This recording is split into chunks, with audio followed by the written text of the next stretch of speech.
All right, everyone, welcome to the Real Estate Game Changer Show. I'm your host, Mike McKay, based in the Jacksonville, Florida market. And each and every week, we do this show with people who are changing the game of real estate all over the country. And this is a live show, guys. So if you have any questions, please put them in the comments for our guests to answer. Also, we are currently hiring acquisitions people local to Jacksonville. So if you don't have real estate experience, we're not requiring it. But if you have some sales experience and have done well in the past, send me a DM. We're actively looking to hire people this quarter. And let's kick it off. This week on the show, we have Colton Fast. Colton, welcome to the show. Hey man, happy to be here. Thanks for having me. Absolutely, dude. Um, so for the people who don't know you, can you just share a little bit about how you got into real estate and how that's kind of led you to where you are today? Yeah, the I guess the shortest version is I was working W-2 as an analyst. I was in e-commerce and transportation in my W-2 career. My brother started doing real estate. He just quit his job one day and started doing this. He's a wild man. I never really paid much attention to it, but he brought me in and then a couple years later, I ended up quitting my job cold turkey. I quit one day. I quit on a Monday. I was working on this on a Tuesday, on the next Tuesday, and Mm. been doing that ever since. It was October 3rd, 2020, and I've been wholesaling, flipping, novating, mostly since then. I have a couple buy and holds that we've held on to just by happenstance, but now I'm been a full time real investor for coming up on 3.5 years. Gotcha. And what kind of changes have you guys made to your business since first jumping in until today? What are some major points? Oh man, a lot of expensive lessons between then and now. We just chalk it up to that. But we had some crazy successful months in early 2022. The Mm. first 6 months of 22, rates were 3%. I mean, you could buy anything and resell it and make money. I mean, it was just easy. It was easy, quite frankly. We tried to scale with that. The market turned around on us. Phoenix kicked us in the teeth. Um, we ballooned. I had 21 employees, ballooned back down, or cut back down to like six, and then we were trying to recover basically from growing this huge overhead. We were running at about 88,000 a month at peak Wow. in mid 2022, and then we found ourselves unable to keep up with that very quickly. And Mm. so that's a heavy burn when you're spending that much. And so when I was just cutting for a year and a half almost, and I finally started to grow again. I cut down to about 24,000 a month. Really started to build a more solid foundation underneath me, because at that point it Mm. was like we went from like 20K a month to 88K a month in like 8 weeks. It was craziness, and we didn't have the foundation to do something like that. And Mm. so we have been cutting ever since. I finally started to grow again. I hit the floor and bounced maybe 4 or 5 months ago. We're finally growing again. Yeah. So it's been wild. What are some of those foundational pieces that you felt like you were missing when you scaled that you've since built out? Um, I think a lot of it comes down to the people. My people are skilled now. They're trained. They're Mm. reliable. They know how to handle many different situations. One of our core values that we dialed in was reliability, Mm. and that's us being reliable for each other, and it's us being reliable for our customers, our partners, for everybody that we work with. And we didn't have that. We just because we didn't. We just simply weren't good enough. You know, Jimmy Vreeland, CG facilitator, one of the head guys, he says that the way to become a good real estate investor is to do this for 10 years. There's no, you can shortcut it. You can learn from everybody you possibly can, but like you do this for 10 years, you'll have a really reliable foundation underneath you. So, Yeah. I'm chipping away at that. Yeah. What what'd you do to make sure that you kind of hired better people going forward? I, I think you can do a lot to try to get the right people in, but I think at the end of the day, we end up hiring people and taking chances on them and just trying them Mm. out. And so, Yeah. uh, hire slow, fire fast, they say. And at our most recent meeting at Collective Genius, they said hire fast, fire fast. Somebody gave a presentation that said that. I would say that we do that. At the end of the day, I end up hiring people, giving them a shot, because you just can't know in a 3-part interview process if you're going to get the right person. I believe that. I've probably hired and fired 50 or 60 people to have a team Mm, of a core, reliable, solid team of five. mm, Now that's consequence of my lack of leadership at times, and was I perfect throughout the process? Absolutely not. But I don't believe that the numbers would probably be too far off if I was mm. the best leader in the world. I think I'd have 10 reliable employees instead of six. Sure. like How are you kind of making that decision early on if you're going to keep someone or let them go? And say, I don't know, pick a role if you want to pick a role for an example. um I think it reliability to me says a lot about a person that's coming in. I need them reliable in their own way. I need an acquisitions person who I can rely on to be aggressive in following up and in pushing the deal to a yes or a no. In sales, we don't say we need a yes, right? We say we need an answer. Um, Mm, so I need to be able to rely on my acquisitions person to push for that answer. I mm, need to rely on my admin to get the paperwork out. I need to rely on my, uh, dispo to get the marketing packet ready and to get it emailed to our buyers. I'm really looking for reliability. It's huge for me. It's something that I land on consistently. We kind of got together 4 or 5 months ago and said, who what are we, guys? Like, we need to revamp our core values. There's six of us here who have been mm. here for a year or 2 years, and obviously, and then obviously I've been here the entire time. But it Sure. was it was what makes us, and we're all alike. Mm, And what about us is alike? And we really tried to vet out and extract, like, why are we all alike in the way that we operate, in the way that we work together, in the way that we do this business? And that's how ultimately we landed at our core values, and reliability was the first thing on the list. mm. Did you guys just like that core values analysis to reset them? Did you guys just go sit in a room and figure that out, or was there a certain exercise you went through? So my team is, I think I have 9 people now. I have one guy that's local. He's my acquisitions manager, and the rest of my team is in the Philippines. Really? Um, Okay. yeah. And so I will, I definitely think there's many advantages to having people local and having Americans, but for the cost, and the return, I think that, my people are awesome, and it takes a lot of time to train them, and Mm, it takes a lot of time to have them in a place where they know what to expect and they're capable of doing what I want from them. But when you're there, I think it's huge. But we went 3 rounds to come up with our core values. Basically, I said, everybody write down what you think makes us alike and makes up our culture here from a core value perspective.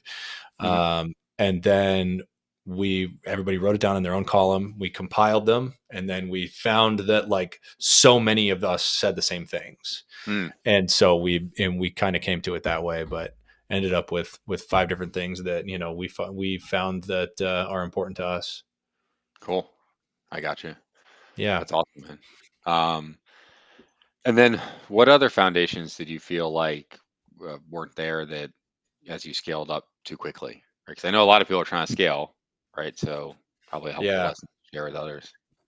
I think we thought that, if you hire great people or even good people, that they can come in and be performing within a week. And when you talk to some of the guys who've been doing this for a long time, they have 30, 60, 90-day tracks for their new employees. Mm, So when you hire like that, before you start to see productivity, is the hockey stick or whatever, right? And so we didn't have time to allow people to become performing in their job. mm, We grew the burn rate faster than we were able to absorb it. Um, and then what really was a crazy time for us was, we had about 350,000 in receivables, uh, mm, and the rates started to go up, and the Phoenix market just fell off a cliff overnight. It was, I don't know, we'd have to look at all the numbers to really know, but like between 15 and 20 something percent, the market fell within like 60 days. mm, So 350,000 in receivables turned into next to nothing. mm, So one thing that's important to me and to us as we run this, even today as we run this business, is understanding our cash flow, knowing how much money I will have at any Mhm. given point, whether it's going down or it's going up. If I have a bunch of receivables, I'm not going to wait for that cash to hit. I'm going to start spending it now because I want to start to take credit against my future receivables so that I can move quicker. Mm. And Talk so I about was that a little taking, bit.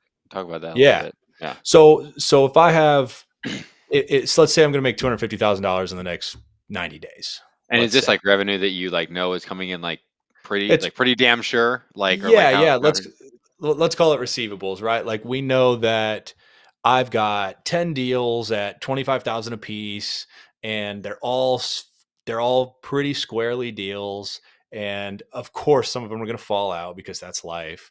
But let's say that I have 15 and five are going to fall out. So I have 10 Mhm. at 25K a piece. I'm going to make 250,000. They're all set to close in the next 90 days. Yep. I'm not going to wait for them all to close before I start spending that money. Hmm. I am going to take credit against that in my mind and in my cash flow to say, well, I will have this 250,000. So I'm going to up my marketing. I'm going to start upping my marketing today if I'm growing, if I'm in a growing phase, Mm. right? I'm going to hire two new, two, three, four people today because I know I'm going to have that money to pay for them in 3 months. Mm. So as we had those receivables coming in, it was like we hired like 7 lead managers in like a 6 week span, and we hired 2 3 acquisitions people. We just hired all these people because we didn't have the money to pay for them, but we were going to have the money to pay for them in 60 90 days, but then Yeah. we didn't because it fell out, right?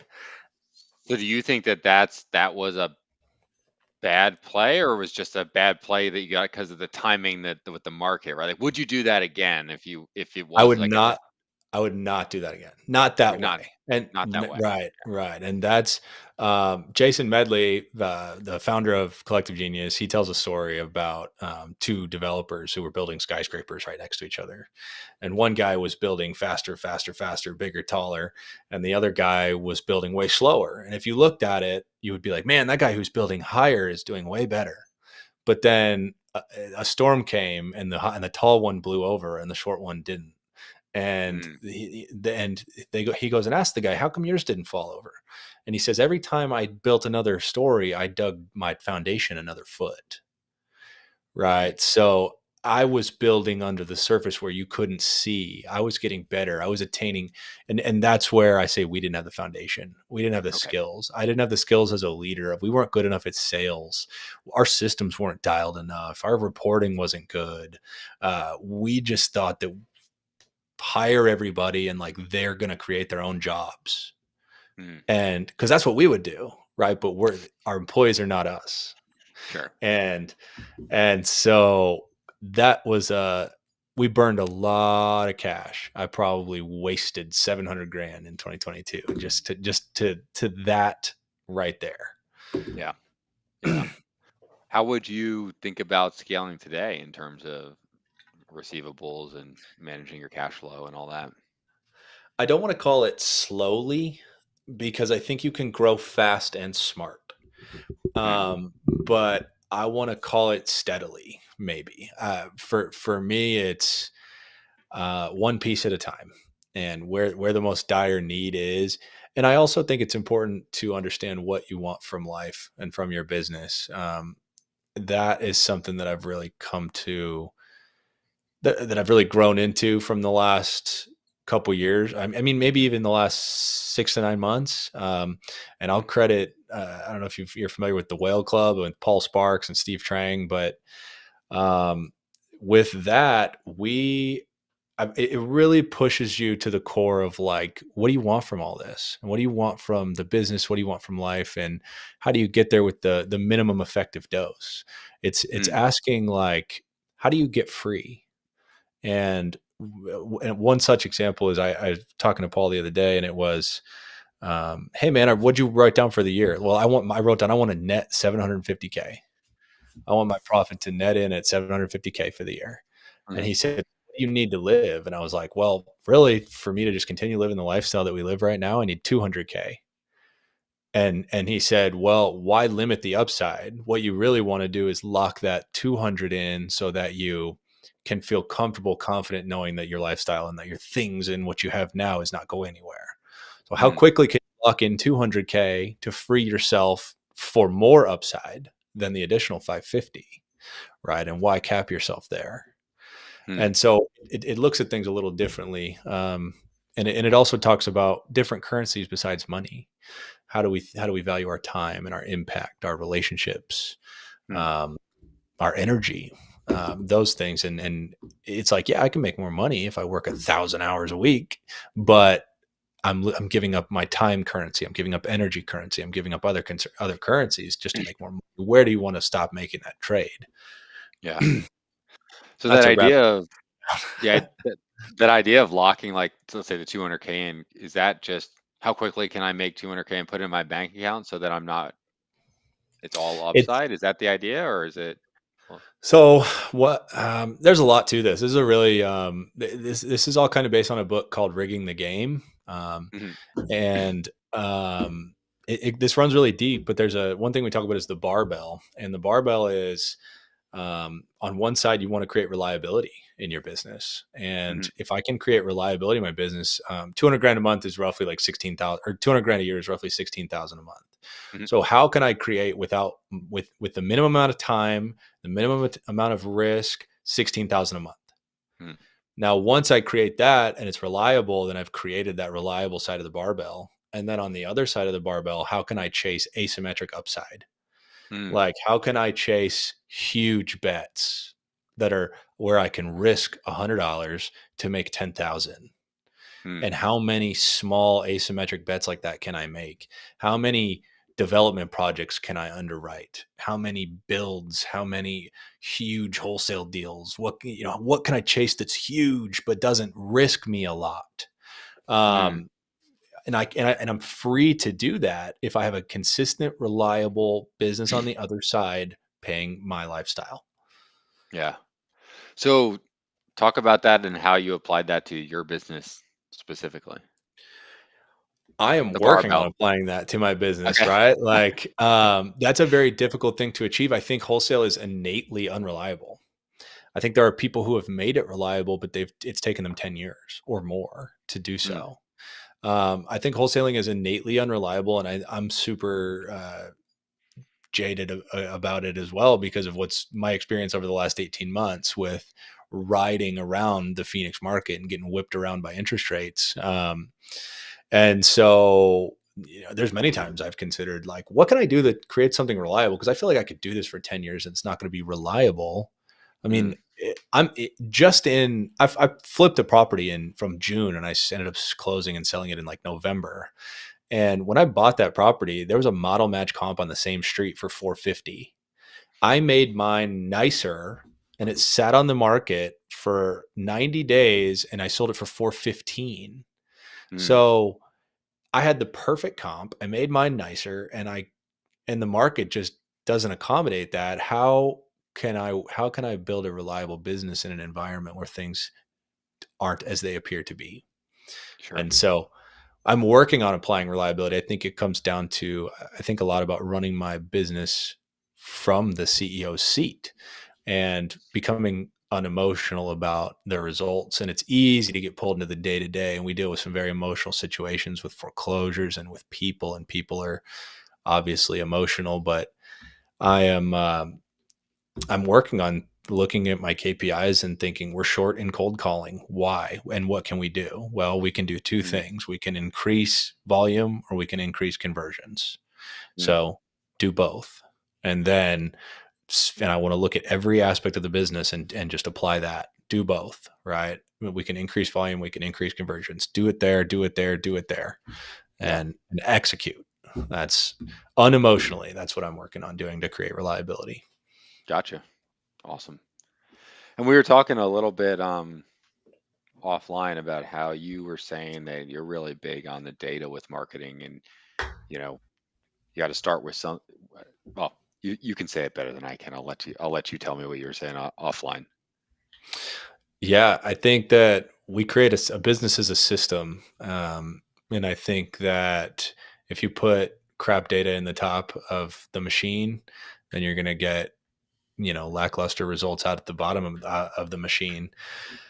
So we have achieved a pretty high return on ad spend over the last 3 years from having very potent input from the data perspective at the top of the machine. We Mm, don't put just anything in mm, because it creates a lot of weak results. And we we stack data. We really pursue motivation. We understand at this point what kind of data creates what kind of results.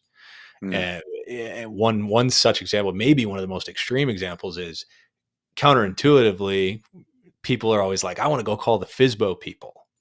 Right. I'm going to go call FISBOs. Yeah. See, exactly. Oh, This is one of the most extreme examples, right? yeah, Because you might think that, right? Because these people are selling their own homes. It is for sale. You think, wow, they must be motivated. It's exactly the opposite. FISBO people are trying to scrape and scrap for every dollar. That's why they didn't hire an agent, and you cannot get them down a single dollar in selling their property. yeah, yeah.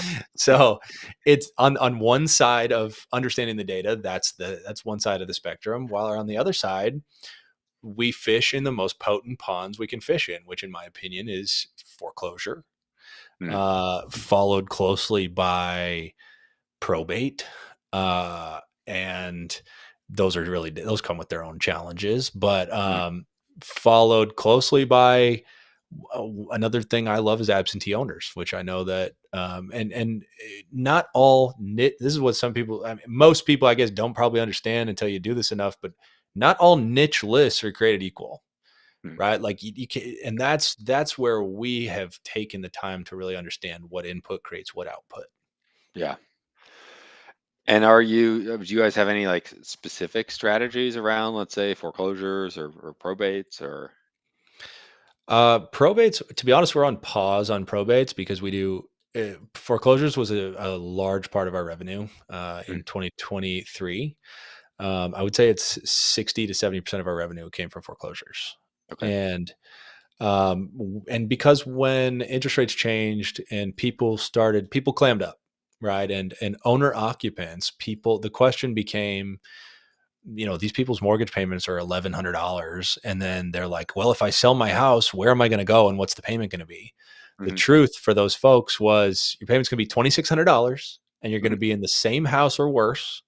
And I know you're not going to do that. There's those memes floating around the internet that are like, when the young couple bought their starter home, but found out it's going to be their forever home. It's like Yeah. Yeah. that's the reality. And so we, when you ask yourself who's going to sell their house, people that absolutely have to, which a lot of times are people in foreclosure, and people who don't care, who don't have to find another place to move and replace their living situation, Mm, absentee owners. absentee owners. So we went fishing in those ponds, and that's one thing I think that is so underrated about doing what we do is we have to adapt constantly. Hmm. If you were just going to keep hammering your head against the wall of owner occupants for all of 2023, you probably didn't do very well. Hmm. But if you were dynamic and you said, "Where's the business?" and then you did the work to go there, then we did just the same. We did just the same amount of revenue we did in 22 and 23, Mm. And then, which is a huge win, by the way, in that environment. no, it is. I mean, because I mean, I'll be honest, we certainly didn't. So, Yeah. Yeah. um, and a lot of people didn't that I talked to in Jacksonville, at least. Uh, It was unbelievably difficult environment the last 18 months. what like I know like some people have like different strategies for foreclosures. Like I know people like I call them as soon as the pre-foreclosure the lease pendants goes in. Other people I'm like I don't waste my time until 2 weeks before closing when they're super motivated. What's your guys' strategy, if any, along those lines? We follow them for the entire process. The day that the Liz pendants gets filed, I have a girl who her entire job is to Mm, pull data, clean data, skip data, enter it into the system. We will call all the numbers associated with that skip trace. And then if we don't get the results we're looking for, it'll get tagged as a reskip. It'll get skipped again hmm. through a different service, and then we'll do it again. Uh, I'm instituting mail that's going to go out on a certain cadence. The pre foreclosures in Phoenix are 100 days, 90 to 100 days. And so we Before followed 90 the to 100 days before the foreclosure starts, or from notice of trustee sale yeah. to the foreclosure date, the auction date. Oh, okay, it's quick. Well, compared to Florida Florida. is Yeah. so we're non-judicial. Florida is judicial and it is wild. Yeah. I started doing so. We asked ourselves that same question, right? Where are we going to get more opportunities in an environment where people are going to be selling 3% rates and buying at 8? And the question was, and the answer was like the same places in other locales. So what we did, we made our attempt in October to jump to like 10 different markets. We launched foreclosures only in Mm, Dallas, San Antonio, Houston, Vegas, Jacksonville, Orlando, Tampa, Atlanta, Little Rock, uh, a little bit in Columbus. We launched everywhere, and we knew that was going to create. We handled the data challenges just fine. We're strong there. The sales challenges were minimal. It's the operational challenges when we would mm, contract a deal, and then how the heck are we going to make money on this thing? Those were big. Those were issues. sure. That Yeah. and very quickly we realized like making money on a contract in some rural part of Florida between Jacksonville and Orlando, or in the general area down there, it was extremely difficult. Sure. Yeah. And the other thing we found because of the judicial state was like some of these people had been kicking the can down the road for like years, Yeah. and so their arrears were like 60, 90, $120,000. That really limits you on our ability to pay the arrears or to make the deal work in some way, shape, or form. And so we long story shorter, we cut off a lot of those markets and we're primarily focusing on Phoenix and Dallas now. Yeah. Yeah, it's interesting that you mentioned that with like Florida, because a lot of guys who focus exclusively on foreclosures here will actually kind of look at the court records before they even put the data in their system, and they're like, "Oh, geez, the guy owes, he hasn't paid his mortgage for 7 years. Forget it." Like, it just there. I had a guy who hadn't paid his mortgage in it was like 8 years. Yeah, I was like, "How did it's he even stay in the house?" It's it, incredible. they just keep kicking the can. I don't. We'll still do it, but I don't really like Florida. I don't really like judicial states. Period. Mm, For I'd rather do business outside of the court system. Period. sure, sure. So, you went to like 10 different markets. Was that the main reason you got out of like a lot of them, or was it just like the dispositions part that was hard? Like, was it just all judicial states? You were like, no, then that cut out quite like the majority of them, or It was also so different reasons for different states. okay. It was hard in my opinion to get the data in Atlanta. Hmm. And so there's a book called The Lean Startup. Have you read that? Years and years ago, yeah, yeah. Okay, so the lean startup, the premise is basically you create a minimally viable product and Mm, then you test it and then you take feedback quickly and you adapt and then you just kind of iterate that over and over and over. So for us, we quickly launched into 10 different markets. We gathered feedback as quickly as possible and we found right away reasons we didn't want to do several of them. mm, And so Houston, buyer demand, I felt was horrible. We had several properties that I thought were deals that did not move, and then we put them on the MLS and everything. mm, Um, it was a very small sample size, but nonetheless, I didn't like it because every mm, every property I contracted, there was 15 properties just like it available in the same neighborhood, mm, and so I didn't like that. And so I thought that just looking at it for 2 seconds compared to my experiences in my market and in other markets, I didn't like the supply and demand that I saw and felt in a very short mm. period of time. I, I think deals can be had. I think it needs to be super discounted because I don't think demand is very strong. Gotcha. Felt the same way about San Antonio. Hmm. Um, the operational challenges with the judicial stuff in Florida that had me turned off to that as well. But within 3 weeks, I contracted a what should have been a $30,000 deal in Arlington, Texas, in the middle of Dallas, and we actually ended up losing it at the closing table. But nonetheless, it proved the model. Hmm. It proved that we could do wholesale. We took it all the way that far. It proved that we could wholesale and make money in the Dallas area, and that was enough for me to dig more in there and less in the other places. Gotcha. So you guys are focused now, you said, on Phoenix and Yep. Dallas. That's pretty much your two. Yep. Yeah. Phoenix is, I mean, we've just been building our business here for 3 years. I can make any number of phone calls and have anything I need here. Yeah. Um, and it's just easy. And when I ask myself, if I needed to make money tomorrow, if my back was against the wall, and which it has been at, off multiple instances throughout this journey, where would I go to make money? The answer was here still. Yeah. And so I wouldn't cut that off. Yeah. Yeah. I'm with you. We feel the same way about Jacksonville. Yeah. You just start to know enough people, and you can make opportunities out of stuff.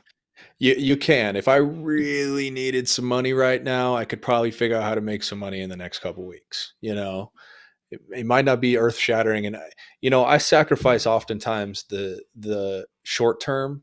Some people are the opposite. I sacrifice the short term for the long term.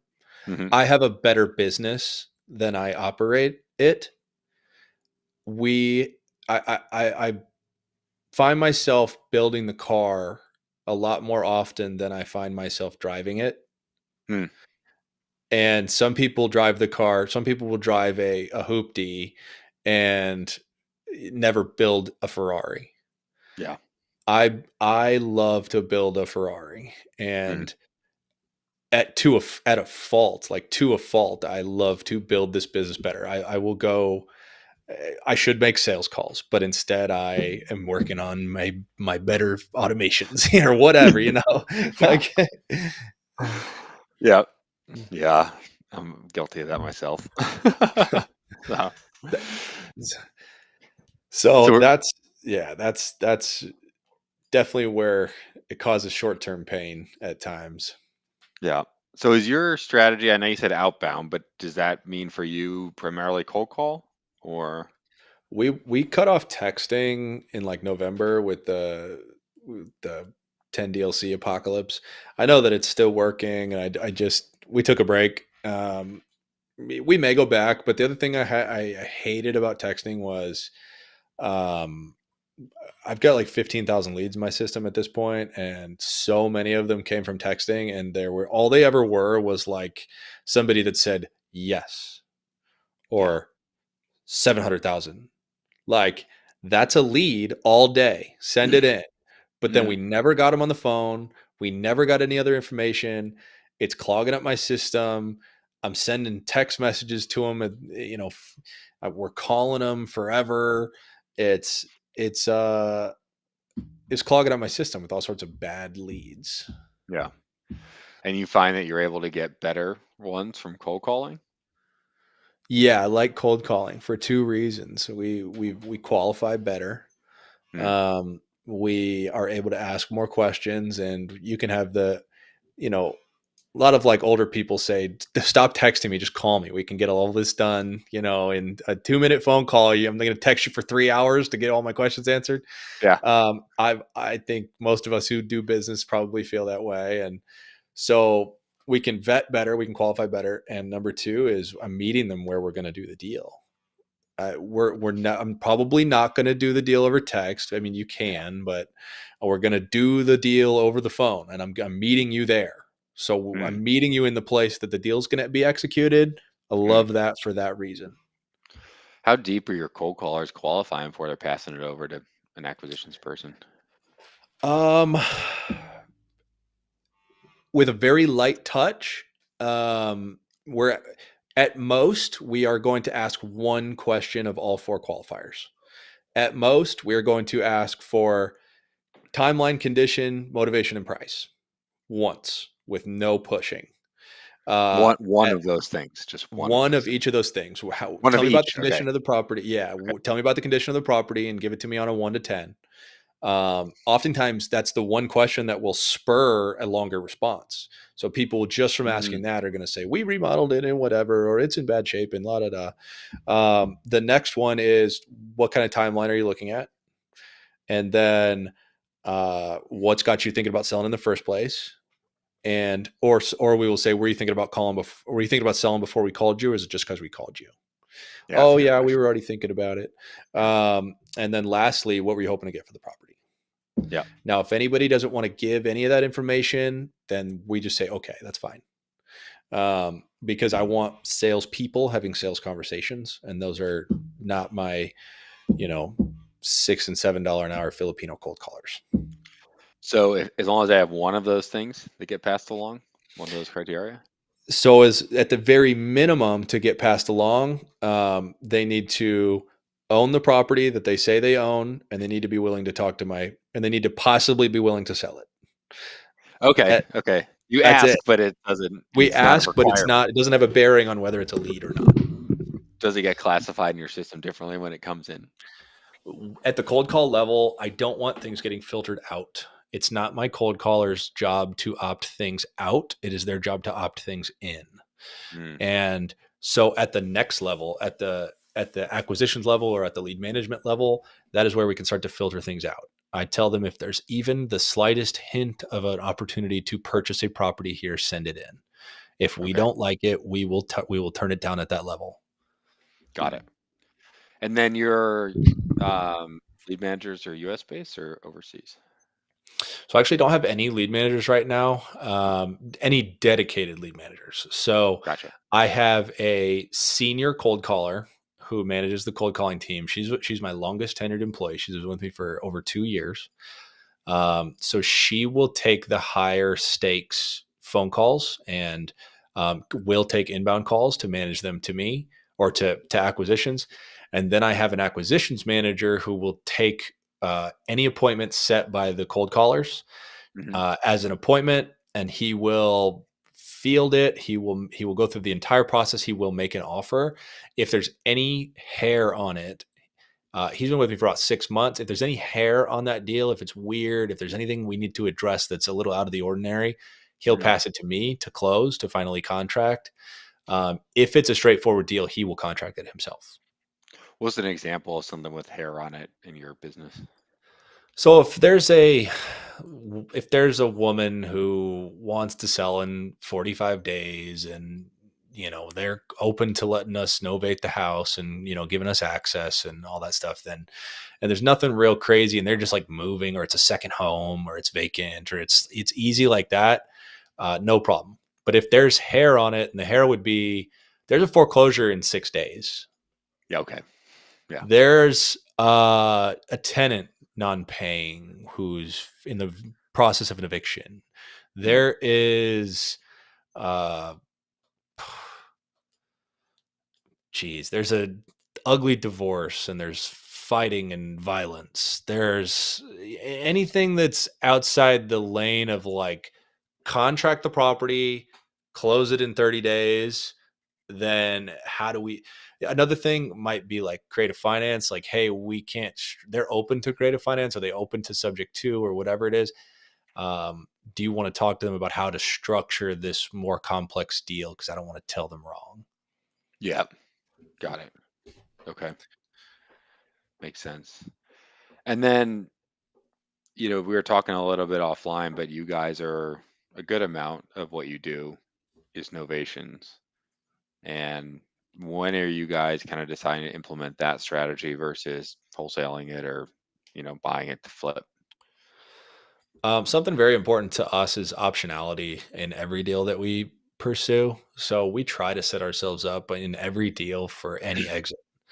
If I Mm, contract a deal with someone, I want the ability to wholesale it, to novate it, to take it down, to flip it. The deeper I contract it, the more options I have, yeah. and No. the more willing the seller is to work with us, the more options I have. The better we set expectations, the more options I have. Um, but I will get a contract at 220. I will novate it to market at 250 or 260, and I'll also offer it wholesale at the same time for 240 or 235 or Mm, 230. So okay. I will offer it in both places at different prices, and it just depends on where I'm at from a cash flow perspective. If I want to take less now or more later, mostly is what it comes down to. Gotcha. And then you said setting expectations there. Like, I think obviously that's something that's super important with novations. Like, how do you guys go about setting the proper expectations with that seller? For innovation. Yeah, for novation. Yeah. Um, it starts off with our initial offer, and that is that's the key to the whole process, I think, and having it go smoothly. But we go through the process with somebody. What are you looking to accomplish? Well, I want 250. Well, from a wholesale perspective, I can only get you, 210. And if you give me more tools, I can get you more money. So Mm, work with me, work with us. And what I need you to give us in order to work with us is access to the property on your timeline whenever you like it.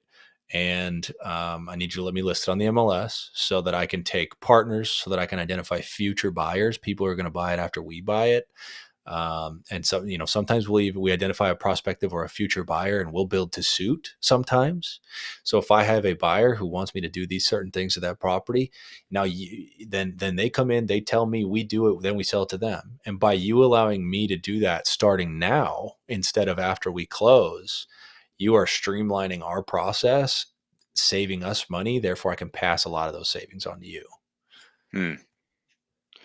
And then, yeah, so it's kind of, they understand that in exchange for, But it's all based yeah. on that first offer. I'm trading off my own low offer. So it's like, hey, if you'll, I know I initially offered you 210, but if you'll allow me these things, that I can get you up to like, it's still not quite where you want to be. I know you want 250, but I can probably get you up to like 230, 235, maybe even 240 or close, And and I truly am like fighting for them to get them more money. I think it's a better option.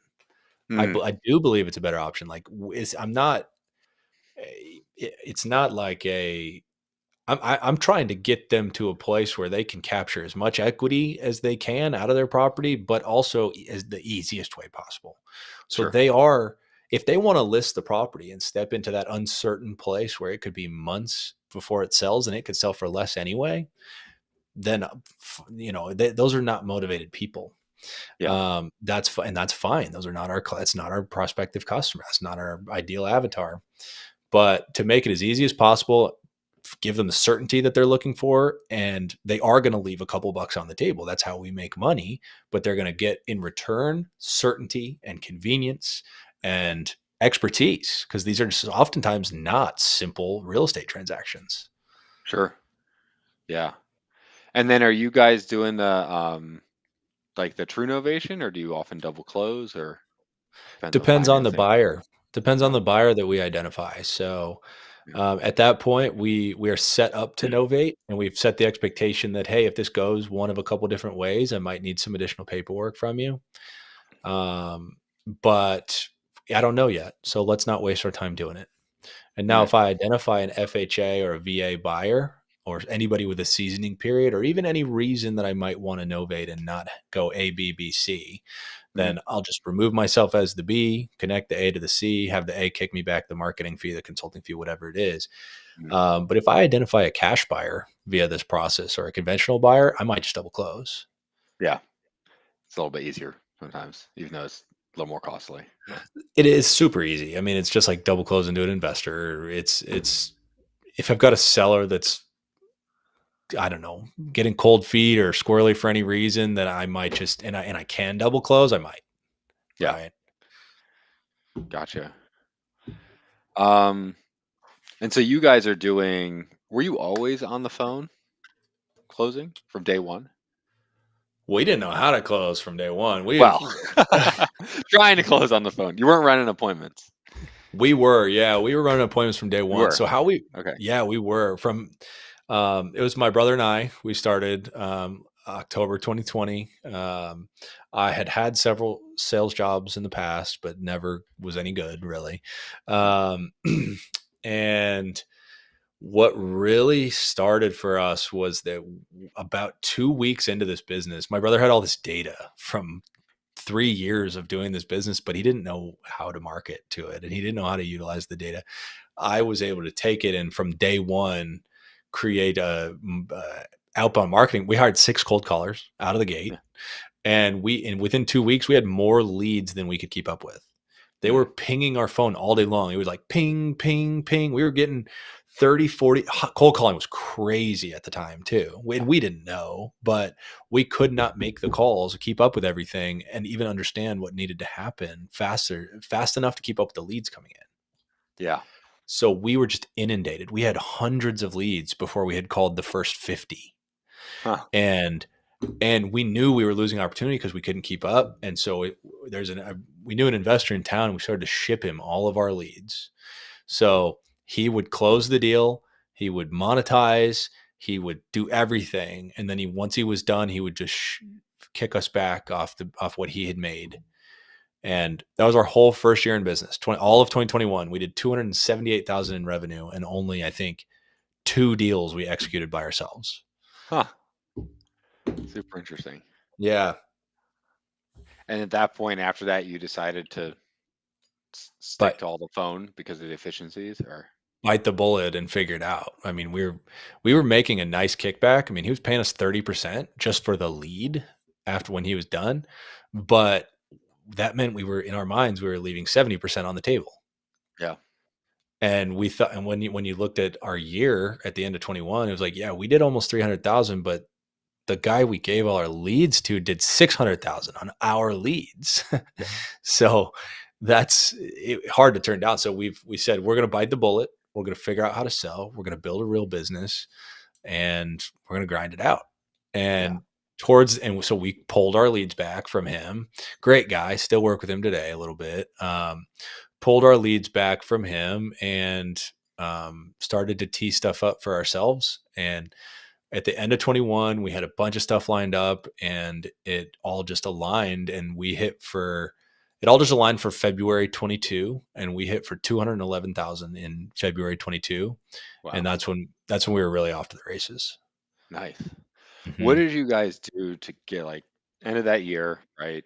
And you start saying, okay, we're going to do this all the way. We're going to take it all the way ourselves instead of just generating the leads and handing most of them off. Like, what did you do to get it to the point where you could get off the races?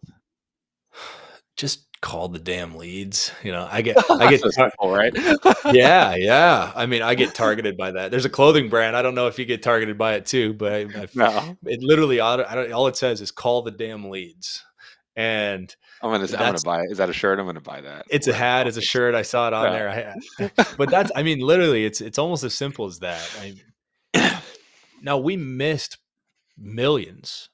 I mean, I guess that's maybe more the truth is we missed millions in opportunity in being Mhm. unable to capture the opportunity in front of us. Yeah. Now it was due to lack of skill, lack of effort, lack of discipline, lack of knowledge, lack of contacts, lack of everything you can think of. But there's one I think about today that still hurts me. It was at one point I could have bought this property for 1.325, but because it was Mm, in that price point, it scared the shit out of me.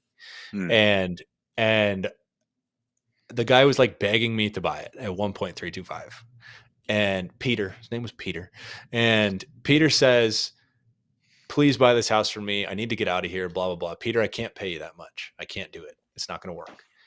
Not 2 weeks later, that house was pending on the market at 1.75 and sold net. And I think it closed at 1.72. That is an expensive lesson. Yeah. And many like it. That's the whole truth of how you bite the bullet is you fuck up a lot. Like, Yeah. that's if I would have known on that day, if I would have known if that deal crossed my desk today, I'm capturing every single dollar available on that deal. Yeah. Yep. And that's it. Are you guys, when you run your innovations, because people have different theories on this, are you hiring a local agent or you have a dispositions person in-house and you're doing the flat fee thing? We do both. It depends. it I don't know. I can understand the value of I've had it go really well using agents, and Mm, I've had it go really poorly using agents. mm, It introduces I think over time, and I think this is a principle for no matter what you're doing in any position, but I think over time you have to train your agent who's doing your novations. And so when you use them the first time or two or three or four, you know, I had an agent send paperwork and offers and BC stuff to my seller who I was using. And it's just like common sense. Like you're just closing basically what I'm making before this. You're causing problems that could cost me significant money that we would have never done. Right. So sure. like, was it worth it? It's a detriment in the short term at times, but it totally depends. I do believe that if you had, I would be much happier utilizing agents Mm, if I had multiple agents that I could just hand it to and they would do it. mm, But to get to that point, I think is a investment. yeah. Do you guys have like a process now when you hand something off to agents, like a checklist of like how is this different than a normal transaction? Or I just met with a woman named Christina. She runs a company called the SOP Factory, and we talked a lot about basically getting the business to a point where you can hand anybody anything and they can yeah, do it.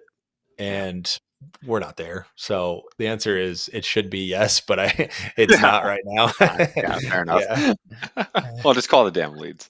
Yeah, we just called the damn leads. Yeah, which is pretty effective. So, Yeah. so outside of the cold calling, are you guys doing any other marketing at the moment? Facebook ads. Really? Yep. Okay. Facebook, that's relatively new. We started that in early December. The potency of it, I think, is so I've never really generated inbound. We always said we were going to cut our teeth on outbound, figure out how to sell. They're cheap, they're high volume. Hmm. I started getting some inbound leads, and it was like, oh my god, that is it. These people are begging me to buy their houses. Yeah. Like it is easy. If you can You sell know, outbound, you can sell inbound. Like it's like, knock on wood, like yeah. it's easy. Like these people are like ready to sign. They want to sign today. Like it's almost like this lady's like, yeah, can you send me the paperwork? I want to sign it. I want to get this started. I'm like, are you sure? Like, like you don't want to think about it or, talk to your husband or nope, send it to me. Like, this is moving a little fast for me. Yeah. But yeah, it's crazy. I really like it. The new struggle, I think, is getting a hold of some of these people because they submit Mm, forms sure. and you call. We try to call within 60 seconds of a form being Yeah. submitted. And we usually make that and they don't answer the phone. And then we Mm, call and call and call and text and call and text and call and text and put them in the system until the day that one of us dies first, you know? And so that's the struggle now, I think, with it. yeah. Are you guys sending people to a landing page from Facebook? Or are you doing the lead forms or instant forms, whatever they call it now? Instant form, native forms is what is the way that I talk to I have a Facebook girl. She's a third party. She actually cold called me and Huh. converted me. And I'm an Okay. easy sell, man. I like I love giving people a shot. And I had Yeah. this girl, I could tell she's, didn't have a lot of clients, but she knew Facebook and she's eager and she's been running my Facebook for 2 months. I mean, she knows what she's doing. She doesn't understand our industry, but I'm training her on that. Mm, And so she's definitely getting there, and I'm pretty happy with our results so far. We've closed. It's going down a little bit as I convert. It's almost like when you start a baseball season. I've had seasons where I was like, a couple games in, and you go tell all your buddies, I'm hitting 750, yeah. and Yeah. Sure. then they're like, well, you won't be by the end of the season. Yeah. Right. Yeah. Yeah. um, so with her, it was like we were hitting like 600 or something right out of the gate, and it's going down a Meaning little 6 bit. out of 10 leads We they come? had right out of the gate, out of the first like 7 or 8 leads, we had 5 contracts. That's incredible. Yeah, Yeah. we were qualifying really heavily. Our forms were like 8 or 9 questions. So if you filled it out, Ah. Okay. we decided we wanted to open that up a little bit, and so Sure. now they're coming in with Yeah. less qualification, but more of them, which is Mm. totally what we want anyway, because I have all the infrastructure to qualify. Right. Yeah, I don't Right. need the form to do it. Right. What Facebook has changed so much over the years. It's so much more like creative based now. Like, what do your ads look like these days? They're pretty simple. We run 2 ads. Okay. One of them is like a standard, like, sell your home ad. Um, Just ca a fair picture?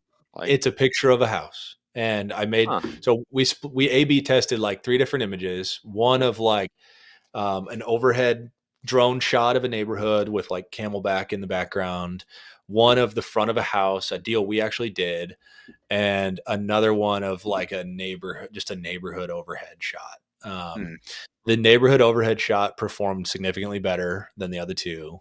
mm, Just standard looking Phoenix neighborhood. We run that same ad in Dallas with a Dallas neighborhood. So mhm. we want that to look local. The architecture in different markets is very different. Yeah, yeah. And we're still getting there. So those are very standard ads, I would say. I have some visions of running some video ads. I don't have that yet. And then the other ad we run, and the other marketing message overall that we run, is the foreclosure message. Which, in the foreclosure messaging, it's everything is like, I don't want to buy your house. It's you have options to keep or sell your house. Mm, The foreclosure messaging is, we want to help you with your situation. Now, mm, if that means that it steers away from us, that's fine. Like, yeah, that's cool. We want to help you. yeah, Um, and we will run through 6 or 7 different options for people to keep their houses if that's what they want to achieve. They're not great options, and the path to making people who want to keep their house, the path to making them an offer, runs through, how do we keep our house? yeah. Have you So exhausted all the yeah, the options are terrible. I mean, at the end of the day, they are options, but they're not great options. But we also didn't do this to these people in foreclosure. We sure. truly are trying to help and recommend suggestions for them to solve their situation. Have you tried a loan mod? Can you get a private loan? Can you get a hard money loan? You want to do a bankruptcy? Um, what else? There's a couple other ones, but when the answer is no to all of those things, it's like, well, I know you don't want to sell, but do you want to hear what the option is, at least, so you know, so you can weigh it against your other options? Mm, And at that point, most people are just like, yes, I would like to know that option as well. mm. And then, but you're running that's on Facebook? You're running a foreclosure ad on Facebook? Yeah. Are you able And to I'm running, target those people? I'm Is there a not way to? able to target a lookalike audience, but I have 2,500 active foreclosure pieces of data from my CRM that I pull every single day. I'm not marketing to a lookalike audience. I'm marketing to the actual people in foreclosure. Is that It through is the an phone? actual audience. It's an exact audience. It's not a lookalike audience. Is that from, like, the phone number matching the Facebook Email, has, or mostly email matching. mostly email matching? Okay. How are you getting all these people emails from skip tracing, or are you using, like, a different really? Okay. It does not match at anywhere near 100%. I want to No, of say that it course. Yeah. matches at like 30%, but even that, if I'm marketing to 30% of my entire foreclosure, so that was it, right? It's like, I have Yeah. 600 roughly active foreclosures in Phoenix, and it's a list I really like. Where can I get more? Well, here's 10 other major markets where I can get more. Sure. That's I wanted to go an inch deep and a mile wide on all Yeah. that. Where did, those first 4 or 5 deals you got in the first bunch of leads, were those foreclosures or were those a general ad? In the first Facebook contracts. Yeah, yeah. So making plenty of continuing to make plenty of mistakes, but we were running the general ad to the foreclosure audience. Oh, So okay. where the messaging should be like, we'll help you with all your stuff. The messaging was like, hey, foreclosure folks, do you want to sell your house? Yeah, Which right. Yeah. which it works, it's fine, but it's not ideal for the process. And we want the process to be consistent from the moment they experience our first ad to the time that they close their property with us. Yeah. Um, Hmm. so it was just that. It was just this get a fair cash offer ad was the first 4 or 5 contracts that we got. Really? Wow. Yep. Okay. Incredible. And were you guys doing any other targeting with Facebook's targeting? I know they limit it so much for housing these days. I don't They even know what you do. can. They do. It's really limiting. We're experimenting with interest targeting right now. Everything is very much in a testing and calibration phase. Yeah. We're still trying to figure out we're running tons of A/B splits. Um, I had my budget ballooned so that I can get a lot of testing out of the way early, and then I'll probably claw the budget back Yeah. um, as soon as we figure out what we like, and we'll just get targeted on that instead of spending a little bit in 10 different places. Yeah. And then outside of Facebook, you guys running anything else? Ad, The only other marketing thing wise? The only other thing that I'm in the middle of instituting is mail to the foreclosure people. Every Mm, single foreclosure in the system, as a part of the process, is going to get a mail piece sent on day one, which is going to hit 6 days later. I'll probably mail them at least 3 times in across their 90-day foreclosure journey. mhm. And eh, it's so low cost at such targeted low volumes that Yeah. it's free as far as I'm concerned. Yeah. And then you said like you like to keep that messaging consistent. So when your cold callers are calling foreclosures, are they also using that similar messaging? That's like, I want to help you versus do you want to sell your house? Yeah, uh-huh. I only have my best cold caller calling foreclosures, and Interesting. she's my senior cold caller. She can handle the more delicate types of conversations, and she is basically saying to people, do you want to, that's the first fork in the road with every foreclosure conversation. Do you want to keep your house or do you want to sell your house? Mm, Um, I would say that the overwhelming majority of people say they want to keep their house. And so at that point, it's like, okay, would you be open to a conversation with my foreclosure specialist to talk about some options for that? It's a free, no obligation consultation. And then sure. So now they've been found, they've been hunted, and now it sends over to my skilled person or myself who can really talk about those options. But if that person says, I want to sell the house out of foreclosure, then okay, tell me about the condition, tell me about the timeline, tell me about now help me help you. yeah. So is that pretty much the opening of that cold call? Hey, I saw you were in foreclosure. Would you want to keep the house or sell it, or how does that script open up? Um, yeah, basically, Yeah. hey, calling about the property on whatever. I thought I saw you had a foreclosure on it scheduled. I just wanted to see if you had a minute to talk about it, if we could help you in any way. Some people just will start to spill their guts right there. Mm, They yeah. need help. They want help. Right. Some people are grumpy. Most people say, I've got it covered and, piss off. Yeah. Yeah. um, but at the end of the day, the biggest challenge we face in any type of marketing, and especially in this marketing, is getting a hold of people. Yeah. That Yeah. is the number one hurdle. So once we get there, converting is and will always be relatively the same. Yeah. You guys live transfer those over once they. As much as possible. Yeah, we live transfer is our first priority. We then try to set appointments or callbacks within 10 minutes.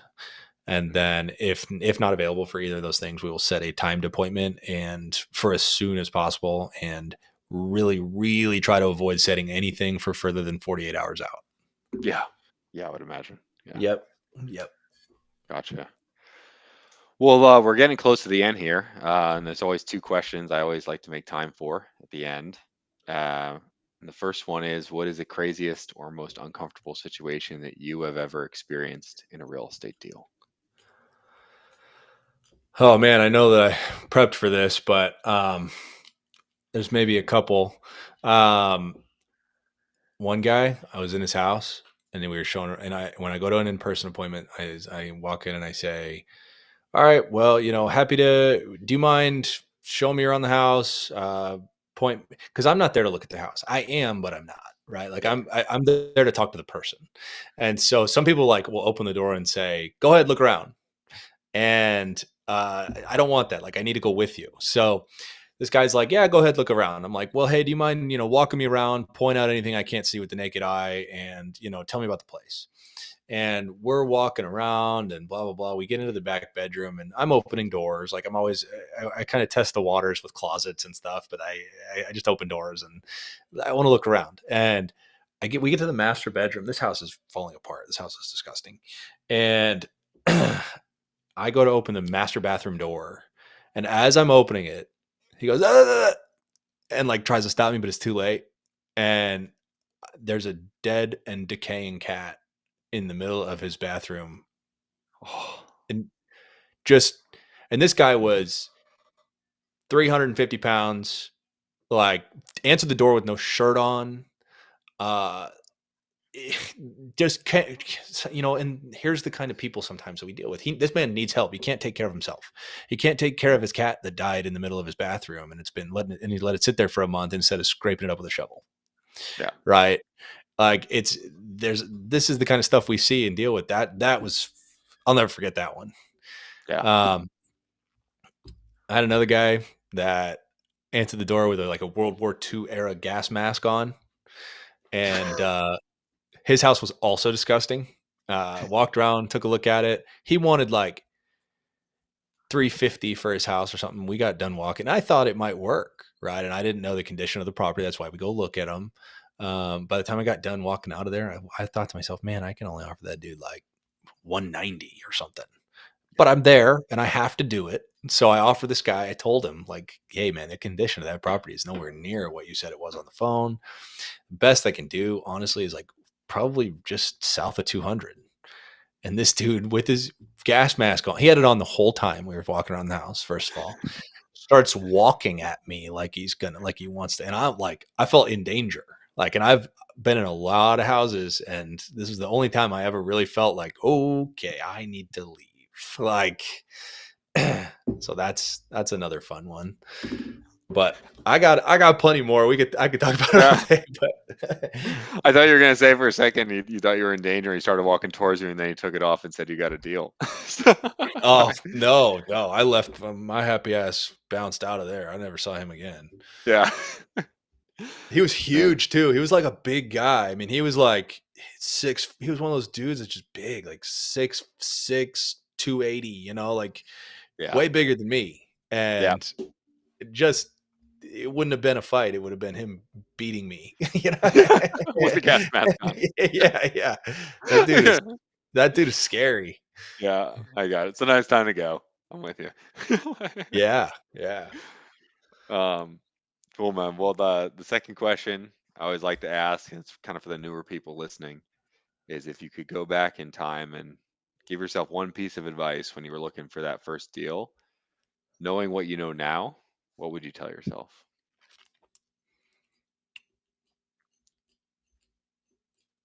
You got to take more shots. Call I the would damn say leads. you got to call the damn leads. No, you got to call the damn leads. You got to take more shots. The beauty of this business is that everyone's always scared, and I'm still scared sometimes. But beauty of this business is you get basically a no consequence shot to sell someone else's home, Mm, and you you do your best, you try, get your inspection period. If you have an inspection period, it's no harm, no foul. Set the proper expectations, and that you're going to do your best, and take a shot. Take your shots. mm, That's always the fear, right? What happens if I can't find a buyer? Well, you cancel.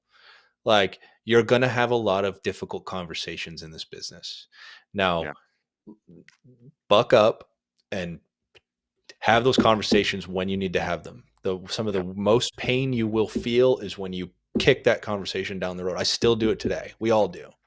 Yeah. With that conversation, that painful conversation that you should have had 3 weeks ago, it's even more painful today because you didn't have it 3 weeks ago. Yeah. That is the advice that I would give myself. That's the advice I'm going to give myself now. That's I still need it, right? I might Yeah. send me this recording and I'm going to play this for myself because it's Yeah. still a difficult thing. Yeah. When it's time to fire that employee, you fire them. When it's time to drop price reduce a seller because there's no other way, price reduce. When it's time to cancel, cancel. When it's time to do what you need to do it. Yeah. For sure. What are you doing now? You said kind of part of that is setting proper expectations when you shoot your shot, right? So like talk about that a little bit. I think it's interesting. Um, Understanding that there's many different one thing that we do that I think is really important for integrity's sake is telling Yeah. these sellers like we have a diligence period. It's not a secret, right? Like we have a diligence period. We are going to explore. This is the reason I have this period, Mr. Seller, is so that I can make sure over the next 10, 14 days that this makes sense for us. This is a lot of money. I'm not, we're not going to buy something that doesn't make sense. This is the first step in the process of us buying this property. Mm, Now, if at any point over the next 10 or 14 days we find that that doesn't make sense or that things change, that, at the end of the day, this could change, right? Now, 9 times out of 10, it does not because we're very good at what we do and we take care of this stuff up front. But I just want you to know that we are not closed until the deal is closed. I will provide you with updates along the way, but you just got to understand that I have this period of time to make sure that what I'm buying is what I think it is. yeah. Yeah. Having that conversation up front makes it way easier if you have to have that conversation later. You got to tell people what's up. You can't. This business is. Everyone thinks it's so cloak and dagger. It's like for us, it is like we're going to explore 5 different things with this property. At this exact moment, I don't know what we are going to do with it. I truly do not. I might keep it as a short-term rental, a long-term rental. I might find someone else who wants it. I might put it on the MLS. I might not put it on the MLS, but I need the option to do so. Mm. Uh, I might flip it. I might move into it. This house I'm sitting in, I bought to flip, and I ended up moving in because I liked it. Right. So all of that is the truth. And Yeah. now, do I know, of course, that like 80% of the time I am going to find someone else to buy it? Sure. But it is also true that I might do any of those other things with it. Sure. And at 100%. this point in time, I do not know which. So understanding like all I do know, Mr. Seller, is that on that day that I wrote on there, you're going to get your money. That is true. How I do that, that's up to me. That's my business. Yeah. Yeah. I like that. Cool, man. Well, if people want to reach out to you afterwards, if they have any questions or maybe they want to send you some deals to buy in Phoenix or Dallas, how can they go about reaching you? My cell is 402-250-9279. That is probably the easiest way to get a hold of me. And then following that, my email is Colton at fastpropertysolutions.com. My Instagram is ColtonFastREI. And that's it. I'm pretty active on Facebook too, but I don't know how to give you that link. Facebook, my /Colton.fast, Facebook, I think. Yeah, that's right. Cool. So, yeah. Sweet, man. Well, I appreciate you being on the show. This was awesome. Yeah, thanks. Appreciate you having me. This was great. Nice talking with you, my man.